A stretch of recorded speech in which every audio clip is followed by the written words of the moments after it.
All right, other things we're looking at this week. In election news, Donald Trump heads back to Michigan this week. Former Governor Jennifer Granholm takes on a bigger role in the Clinton campaign. And for drivers in Oakland County, be prepared for your time on I-75 to stink for the next 14 years.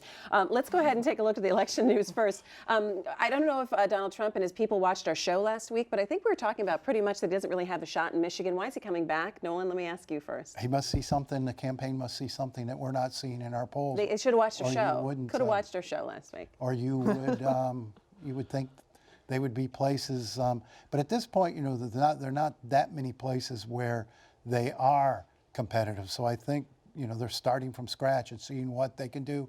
They've really got a couple weeks, you know, between now and Labor Day to get this thing on a different course. And so I think, you know, they're going to Pennsylvania, which is numbers are as bad for him as Michigan's, and they're, you know, seeing if they can't turn it around. Throwing stuff at the wall, see if it sticks. Let's keep in mind this is a guy who didn't he tell Karl Rove a few months ago he thought he was competitive in Oregon?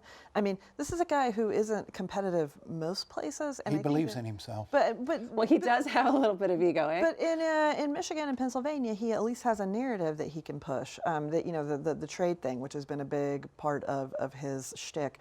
At least you can make a case that there's a case to be made here for those things, whether it's successful or not. That's probably why he's looking at Michigan. But I think he's looking at places where Bernie Sanders won or did well and thinking he can sort of capture that same resentment, anger, frustration, whatever. Interesting, Jennifer Granholm taking on leading a transition team for Hillary Clinton should she make it into office. So what kind of job do you think Jennifer Granholm could get in the administration should Hillary Clinton win? One never knows. I mean, everybody's, that's always the game. I heard this week people speculating that Mike Duggan might go into the Clinton administration. Very well may, but that's the favorite game in advance of a new president coming in, is all the people who are who's going to get big jobs. Yeah, and who's going to get a good job.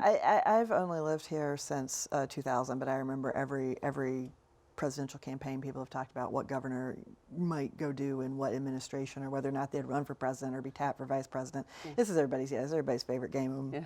It may mean something or it may mean nothing. May mean nothing. All right, let's not do the math, but I'm going to be really old by the time I-75 is fixed in 2030. To me, this project still boggles the mind, and I don't think anyone's quite wrapped his heads around it.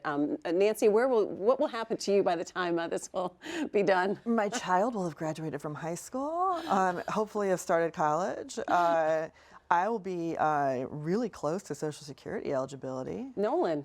My hearse will roll very smoothly up I-75. Well, hopefully we'll get a couple extra people in there so we can get the HOV lane for... You're investing for your grandchildren, you know, smooth roads for your grandchildren. But it's the wrong place to be investing. And that's what I think is still the argument that people have at transit. this. We should be investing. If we want to clear congestion on the road, you got to invest. You got to invest in reality. And the reality is we built a whole lot of freeways here when other people were building trains and subways, and now we've got to make, that's what we've got in the way of mass transit. And we've got to make it work. Well, we can play catch up and try to put money behind building a better system. Except there isn't the money to build a new transit system or new subway or train system today. Those are largely federally funded projects, but we got and this that bus rapid fund transit is empty. But we got this bus rapid transit thing coming up, and the money that's going into 75, you know. Well, except that may be a viable solution because it can use the infrastructure we already have. All right, well, we'll have to see. Well, the barrels will be out there. In 2030. In 2030.